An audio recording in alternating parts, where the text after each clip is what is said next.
Hello, everyone. This is Jim Simard with Care Printing and Publishing. I've been authorized by ClearPropTV's Paramotor podcast to edit this week's show and rebroadcast it for you.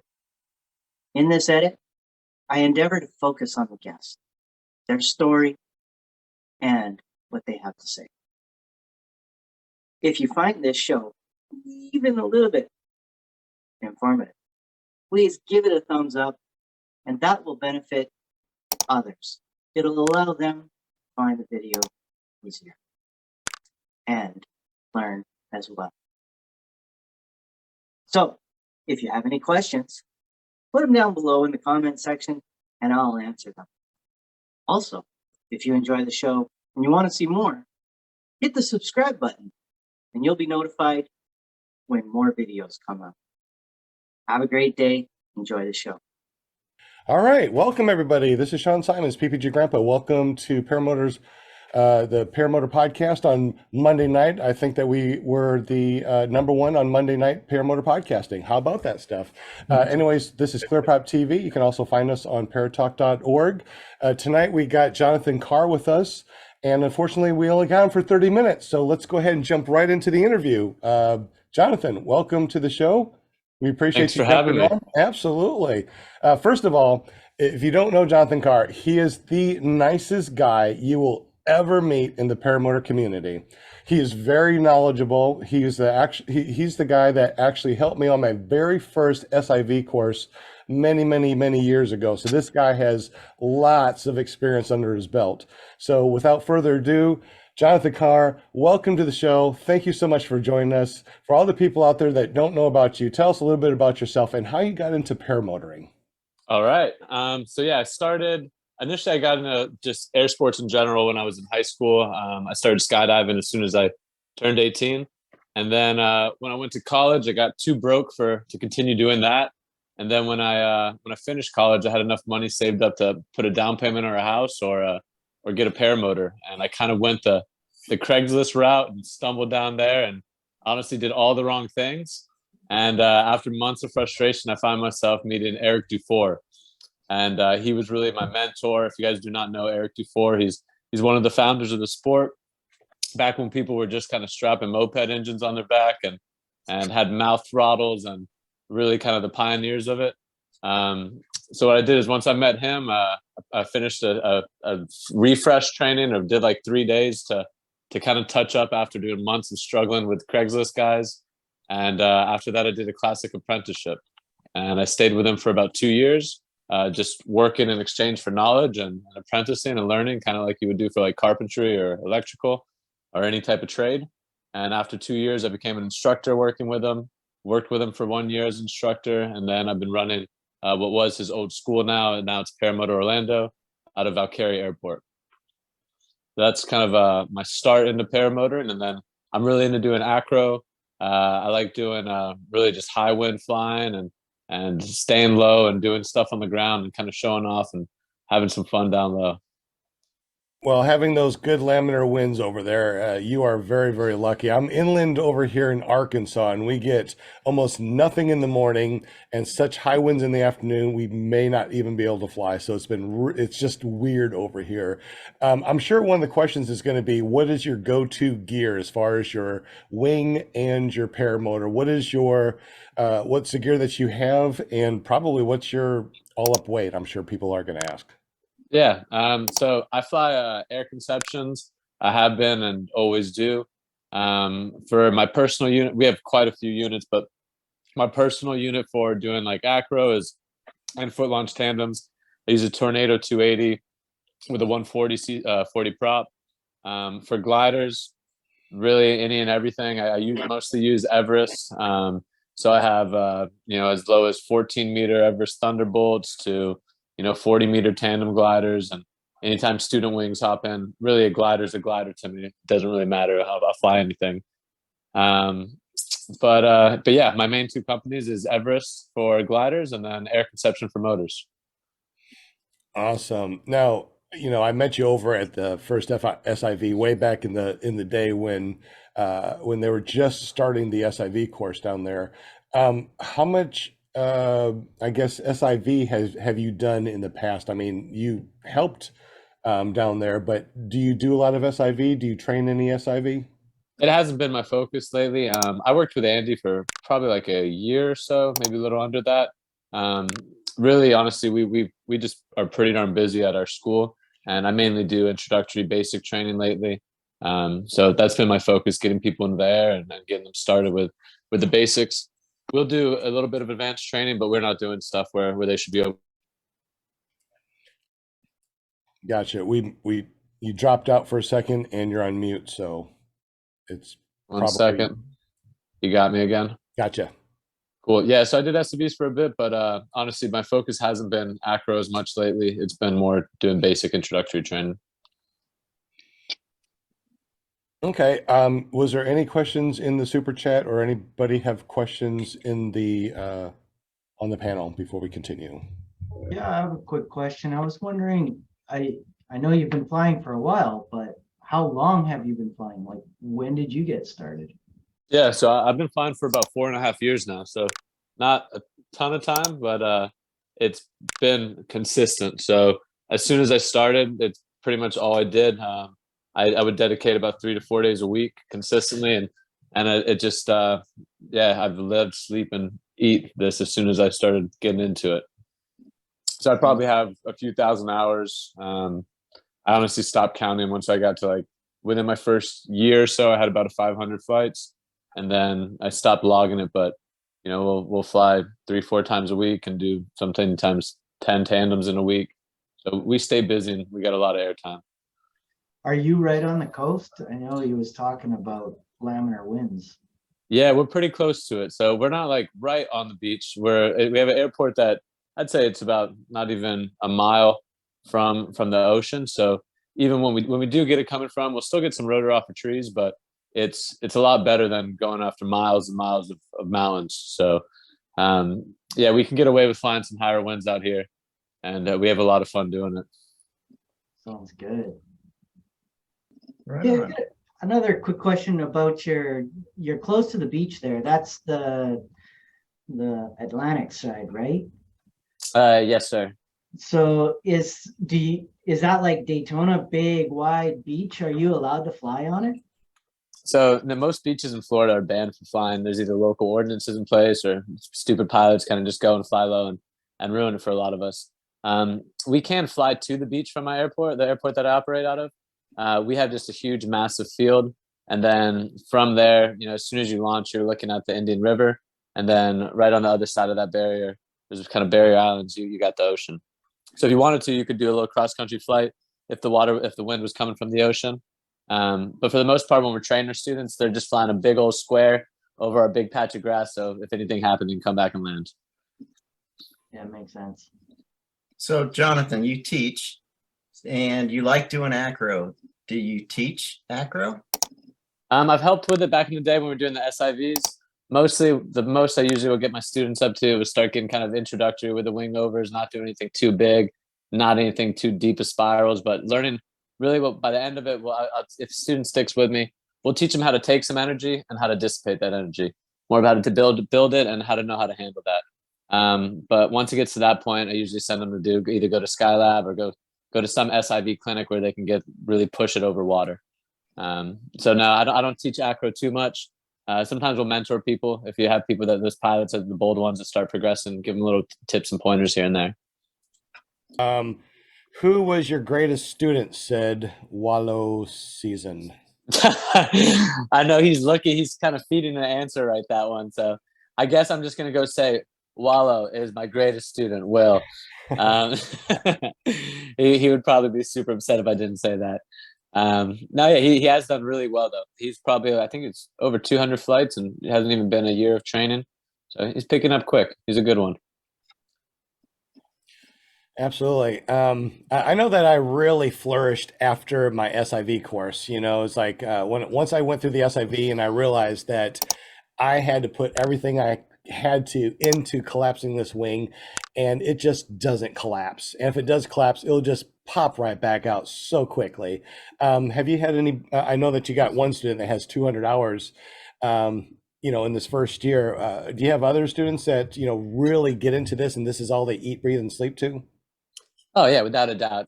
It's hit or miss though. It's some people they'll finish training and then they won't fly for 10 months and then they come back and expect to remember it all. And then you got the people that catch the bug and we have a couple other students. We have one, Retta Boz. She started training with us about a year ago, and now she's training to be an instructor. So she's been sleeping, and doing everything flying. She's at over a couple hundred flights now too, and she just started taking me on my first couple tandem flights as her being her passenger. So yeah, we got a good group of pilots that really take to it. The community over here is growing pretty quick. So in Valkyrie, how often can you fly per week? But as far as weather permitting, Yeah. I mean, in Florida, realistically, I want to say we can fly almost every day of the year, but I'd say there's probably maybe like if you're out there and you're waiting to catch that window, there's the people that look at weather forecasts and they just keep staring at that and they don't go to the river to see if any fish are jumping. We're out there most of the time and we usually end up catching some fish. The window might be short and, we're out there ready for when it happens, but there's usually a brief moment where we can at least get a few flights in. This time of year, afternoons are usually shot. We get thunderstorms most of the time, but even then, if you wait it out, there's an expression in Florida: if you don't like the weather, wait 10 minutes, and so you can catch those windows. We're pretty lucky with that. All year round, we're able to fly. This is the roughest time to teach for us right now because it's brutally hot. So the air is not really dense. People are running their butts off. In the mornings, we get really low wind and hot and humid, and we got to wait for that breeze to pick up before the thermals get going. But it's about to get really nice. And once we get towards the end of October, we're really low altitude and we got cold breeze coming in. That'll be good times are coming. Good. That's when I'm going to be down there. Give us a call if you want to visit. Along those lines, what do you have any tips for no-win launches? No-win launches? Yeah. One good one is getting the air moving. So, right before you launch, when you're doing that warming up your engine, get it going and just gently kind of move your back just a little bit and start getting that air going. And as soon as you finish that, give it a good go. Don't give it too much time for that air to settle. I take an extra couple steps back as well when I'm doing a no-win launch. And then you can also do a power forward technique if you wanted to. There's additional risks that come with that. But power forwards and no wins, you can get out like a rocket. Besides that, run your butt off, set up the glider perfectly. If there is the tiniest bit of breeze, use it, even if it's just the slightest. And and really give it your all. Run like Forrest Gump. Run, Forrest. Trust your thrust and lean back. Absolutely. Without a doubt. Trust your thrust. If you can't lean back and trust that thrust, you are going to be running like a football field for sure. Looks like we got lots of questions. Who wants to ask the questions from the super chat? That's all right. There's Bravo Fly wants to know if you speak Portuguese. So he's one of our newest additions to the team. I don't speak Portuguese, but I speak Portugal. A butchered Portuguese Spanish mix, or at least enough to get by. So he's one of our he was instructor in Brazil for 10 years and he'd been following us on social media and he reached out and he's been an awesome new addition to the team. And he doesn't speak English yet, but we were able to communicate enough with our Portugal to get by, and he knows the words that I need him to know, which are left, right, hands up, pressure. I don't need him to know too many words. I just need him to know it at the right timing.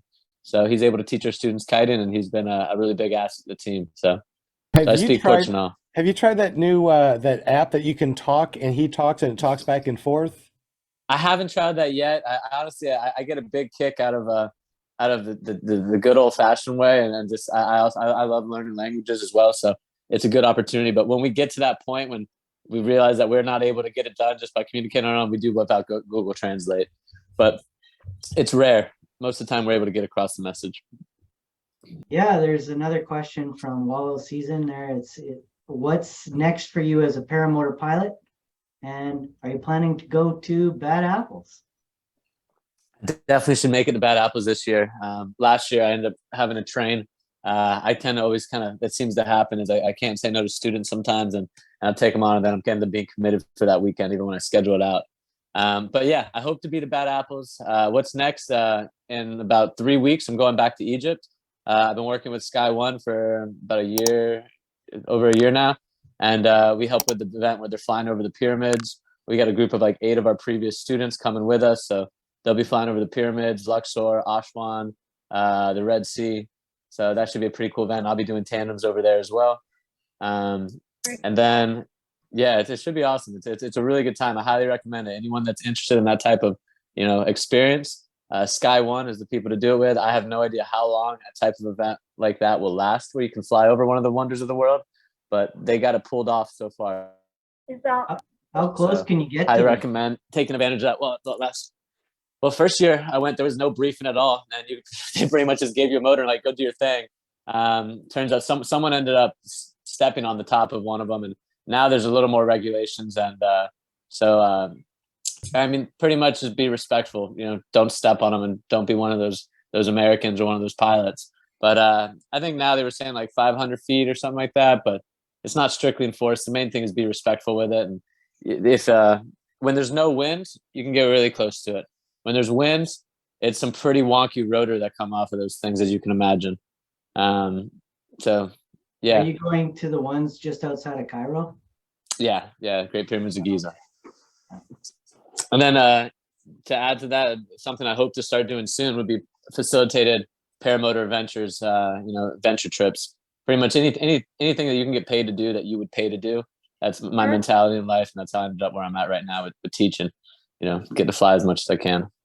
It's amazing. I'm in the last year or so, the pilots, how you guys have just like expanded. You're going to different countries to fly now.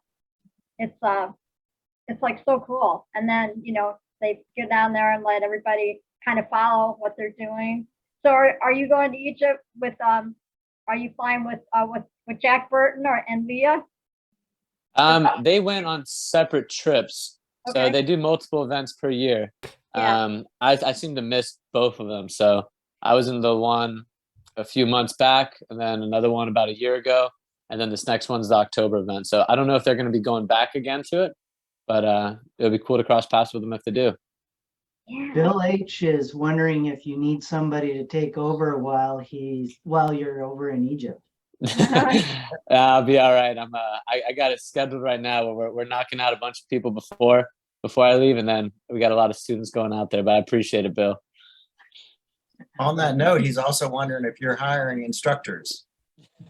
Bill Well, tell him feel free to reach out to me. We had a pretty good team at the moment, but you never know.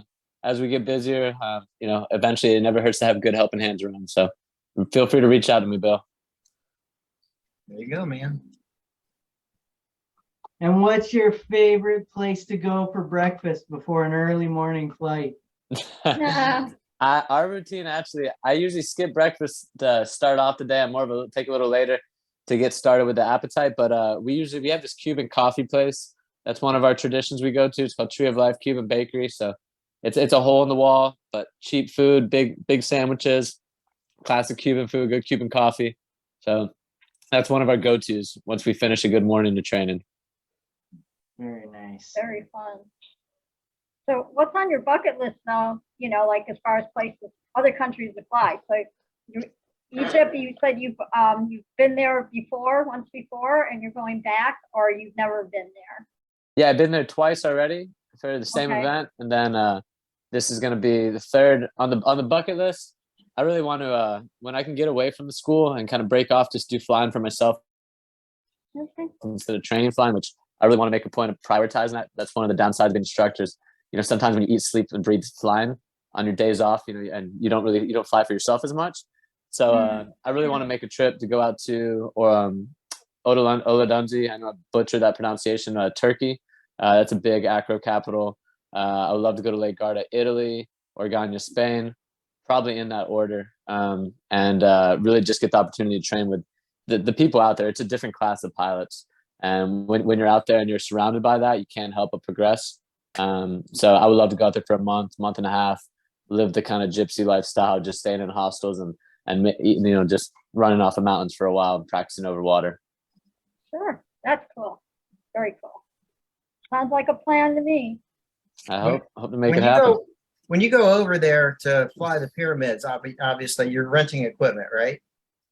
You can do either. So last time I brought equipment for them, but I've rented as well. They have a limited amount of equipment. Right now, this next event is one of the biggest ones. They got 45 pilots and 25 guests.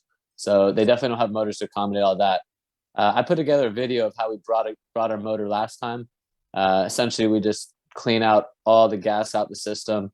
You know, technically, you're not supposed to travel with anything that hasn't had. It's supposed to be a brand new engine, if it is. So your best bet is really making that thing not smell like gas at all and make it look as clean as you possibly can, and kind of pray for the best depending on what airport you're in and what countries you're in and who ends up opening up that bag. You just want to make it in your best favor that they let it pass. And every pilot that I was at that last event, they haven't had any issues. I know pilots that haven't even taken the precautions I did. They literally just empty out the gas, run it dry, and put it in there. And they even had bags opened up in travel. You know, they knew their bag was open and they still weren't seized. So I think for the most part, people have pretty darn good luck. But I know it's a big risk and it's pretty scary packing up something that expensive, not knowing if it's going to make it across the world with you. I was wondering about how well maintained the equipment was that was available to rent. That's a good question. I would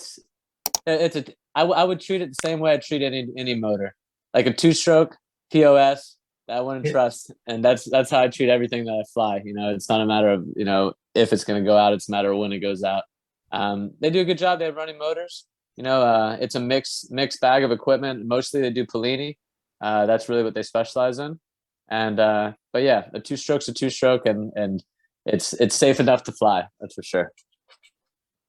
Right on. Let me look on Yes, this thing. there's one from Okay. Whale season. How many females have you trained, and how is that experience different from training males? So over the past 3 or 4 years, if you count training with Eric, probably maybe I want to say like 6 or 7 or so. It's definitely a different dynamic. Female pilots honestly tend to end up becoming better pilots. This is a sport, as many of you guys know, that it's really not about the strength, especially for kiting. It's more about the finesse. And a lot of time we'll have really strong, big guys, and they just are hammering down those brakes, and you're constantly trying to get them to do less. But there is also definitely different obstacles that come with training female pilots. Obvious ones are physical limitations of carrying the engine on their back, and so we usually I take my time when I'm teaching a female, or if I'm teaching anyone that I think has some physical disadvantage, so whether it be just being smaller, not being able to carry the weight. So we usually spend more time kiting. We also typically end up starting them on wheels and then transition them onto foot launch, depending on the person. But we have also trained them straight into foot launch as well. But yeah, we just take our time a little bit longer. And it's not a sexist thing or anything like that. It just depends on the pilot, but it's a little bit difference with the physical. Go ahead. That's really interesting. I don't think I've ever heard of starting. I mean, like, I guess I'm sure it's done all the time, but I mean, starting on foot launch and starting on trike and transitioning to foot launch. Yeah, so that really depends cool. on. We do that we guarantee all of our students 25 flights within a training period, and that's 10 days. And we rarely don't deliver on that. But, this also occurs when we have someone that's 65, 70 years old that wants to come and they want to learn foot launch. Everyone wants to do it. There's a difference between dream and reality. And within the first couple of days of training, they will also know, in addition to us, if they can realistically do foot launch. And if they can't, we're not going to kick them out, but we're going to put them on wheels. Eric, my mentor, he is a master at teaching wheel launch, and he has some really crazy innovations. By crazy, I mean like brilliant. So when we do teach wheel launch, we have something called the Sky Cart, which he designed. He has RC control of the engine, as well as a remote kill switch, as well as lights to go left and right. So for the first few flights, when we teach wheels, we're working the power, which is really the most critical part when teaching wheel launch, because if you don't have that power right, and that wing's not straight over your head and you give it too much, it's really easy to roll that thing. Or if you take off and that wing's not on directly over your head and you take off on an oscillation, that's really when it can get dangerous. Same thing, they're coming in with oscillation, we can just power them up, bring them out. So the wheel launch is something we do to make sure that we deliver on our guarantee of 25 flights. And then after that, we're not saying they can't foot launch, but they might not realistically be able to foot launch within a 10-day boot camp style class. They may need that extra time. And that's when we then say, hey, continue kiting. As you get proficient with that, you master your kiting skills, the weight of that engine is not going to be a big deal, and you're going to be able to handle doing a nice easy reverse when the time comes. You That got is really Eric before in the interesting. house. So we got Eric Dufour in the Awesome. house. Awesome. Welcome, Eric. That is great. I was Hey, gonna one of the ask him a things- question that see if he could stump Jonathan, but I'm not gonna do Oh, you're Go for not? it. that. Oh, one question that I do have for Jonathan is at the very beginning, he said back in the day when we used the scooter motors and mouth throttle. I don't think I've ever heard of the mouth throttle. Can you tell us really quick what is a mouth throttle and how that work? Yeah, so this is definitely an Eric story, but from my understanding, some of the motors he flew back in the day, the throttle was in your mouth with a mercury kill switch, and that's how you would work the power. And then you'd start the engine with a rope, pull start, have the engine laying on its front, throttle in your mouth. He said you'd wrap the rope around it, pull it like old school plane, and rock around the back, put it on your back. So, I mean, it's pretty crazy when you think of the evolution of the sport and the people that laid down the foundation for us to be able to do it. People look at us like we're crazy now, but those people 30 years ago doing this when this thing was just getting started, it's insane. That is insane. That is insane. Any questions in the super chat? There was one other. Yes. Jonathan, what is the hallmark of a great instructor? That's from Bravo Fly. Hallmark of a great instructor. At its foundation, it's caring about your student. I think even if you might there's different degrees of different there's definitely different capabilities of instructors, just like anything, and there's different capabilities of students. But if you find yourself an instructor that really cares about you being successful, the priority is you being successful in the sport. Maybe it might take them longer to get the same results, but they put the time in to get you there, they can do it. So I think that's really the most critical part, and the passion for wanting to spread the joy of flying. That's what keeps us going and keeps us doing this, is the joy of seeing someone else who's crazy enough to have that same passion that we do, to want to run in the sky with a spinning prop on our back, achieve it. That's what keeps us going in this. Very well said. Absolutely. Willow Season's kind of got a twofer here for you. So what's the max altitude you've ever flown? And what is your signature trick? Signature trick. That is a good question. Max altitude, honestly, I once I get up like 4,000, 5,000, 6,000 feet, I don't really like it up there. I get nervous. I know altitude's your friend, but I start to feel very small up high. So when I'm doing free flight, it doesn't bother me as much, because your mind's captivated with hunting those thermals and going for it. And once I'm in the clouds, I also don't mind it as much, because you kind of got your own new world up there. But yeah, I remember SIVs. Honestly, that was something that would freak me out more than the Acro, was just getting bumped up to 3,000 or 4,000 feet so quick. It's a mind trip. Signature move. Honestly, I have to give all my credit to signature moves are Eric's signature moves. So the way I learned is kind of like Mama Duck, Baby Duck. I'd see him do a trick, and then I'd follow the trick, and all the ones that I got in my back pocket really are from that guy. So a lot of the stuff I do is flying high winds, hovering type stuff, landing, precision landings, messing around on the ground and just kind of staying on the ground and dancing around and having fun there, really demonstrating the art of not taking off, just being comfortable hanging on the ground, messing around, kicking cones over, picking them up, landing on bulldogs, no hand takeoffs, landing 1 foot, no step takeoffs. That's really been the stuff I've been doing for the past 6 months, even more so than Acro. So yeah, I'd say those have been more of my signature moves. And I was mentioning earlier, those type of, so we do a lot of the flying I get to do is demonstration flights. And when you're doing a demo in front of a student, what they want to see and what you want them to see is how easy it looks to take off and land. You want them to visualize themselves landing like a butterfly and taking off so graceful and elegant. So those demos are much more beneficial for them to see that than going up and doing a bunch of sats and barrel rolls when they're just wide-eyed and be like, what the heck is going on? Is he dying right now? And they don't visualize themselves doing that. At least the vast majority of students, that's not what they're getting into sport for. So that's been a lot of my flying, is high wind, hovering, doing those type of tricks. That's a really good point. Now, I remember You said Go that you're ahead. only able to be here for 30 minutes and it's 7:32, but we have one more question in the super chat. If it's going, it's going. Don't worry, we can keep it. When you're ready to kick me out, kick me out. But I'm still got a little more time. All right. Well, it might be 5 hours from now, but we got another question in the super chat. Will Fly, you want to ask that question in the super Yeah, chat? it's from Nathan Fowler, and he wants to know what's the most spectacular turtle you've ever seen a student pull off their first solo flight. So yeah, you don't get too many turtles in the first solos. That's like a twofer when you get a first solo and a first turtle. It's So special. Nathan takes the cake on that one. We still have.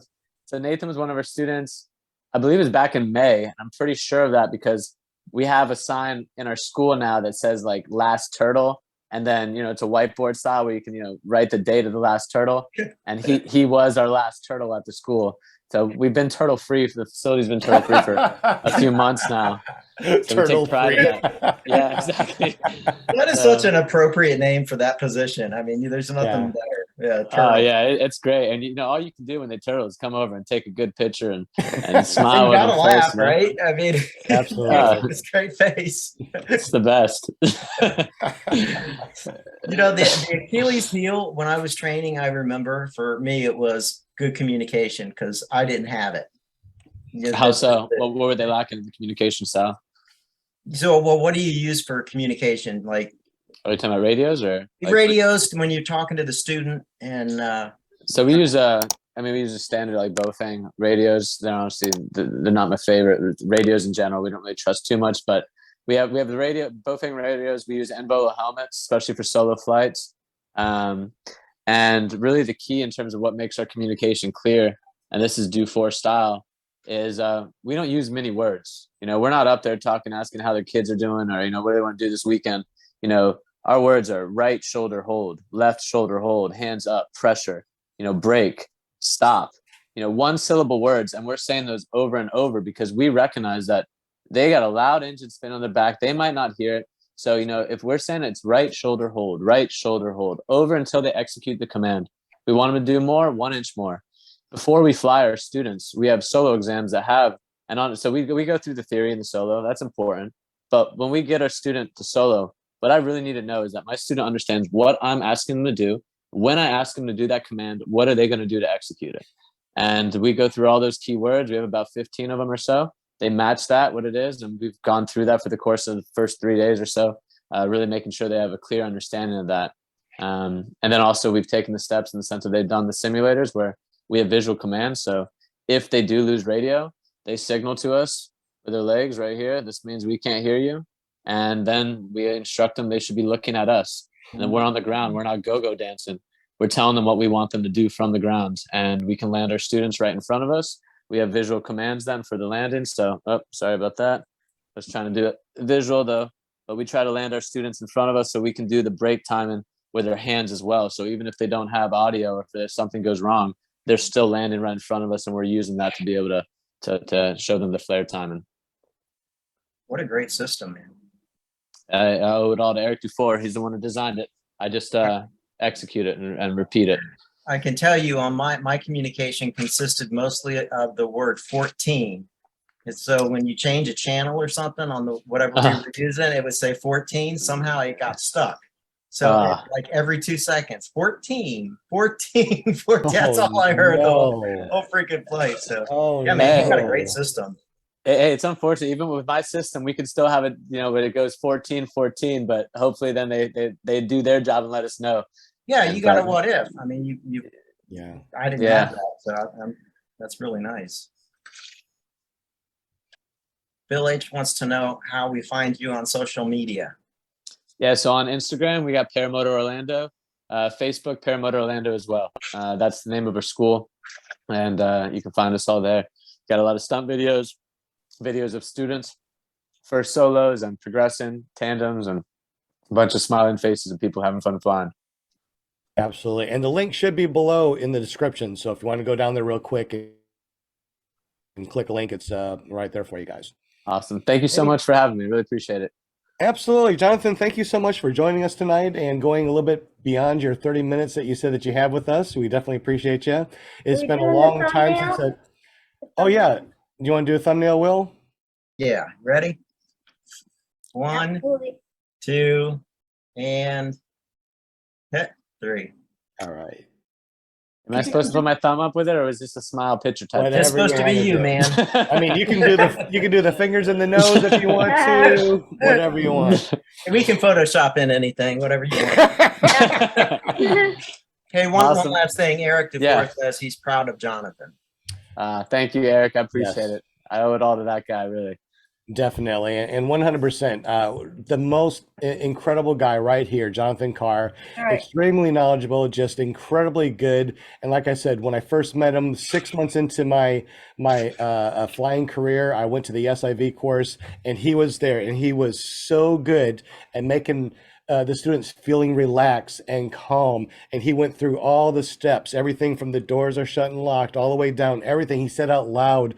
So the student knew that you were taking care of him. So Jonathan, thank you so much for being an amazing person, awesome paramotor pilot, an awesome instructor. And thank you again for being a guest on our show. Yeah, No problem at all. Thank you guys Jonathan. again for having me. Really, really Great appreciate meeting it. you, man. Take care, everyone. I look forward to flying with you guys again one day. Absolutely, buddy. Have a good one, John. You You as safe. well. Thank you. What a nice guy. Really. Yeah, and super just knowledgeable a and nice guy. yeah, sure is. What a good show. Absolutely. Yeah, Yeah. he I wish knows that we his wish we had him longer, but I totally understand, and I'm glad he took time out of his day to hang out with us. I mean, Will Fly, he went out and flew, and he made it here. He could have still been out flying, and Jim could have went out flying. Hell, I could have went out flying, but it really is nice to be able to come here on Monday nights and share some stories about paramotors and the things that we know. So the people that are out there that are pilots or people that are interested in flying, they have something to listen to, and they're like, oh, this is really cool. These people are really awesome. I mean, the whole community is absolutely amazing, and I really love our community of paramotor pilots. Thank you for listening to the end. If you enjoyed the show, please hit the thumbs up. And if you'd like to hear more, then click the subscribe button and you'll be notified when new ones come available. Have a great evening.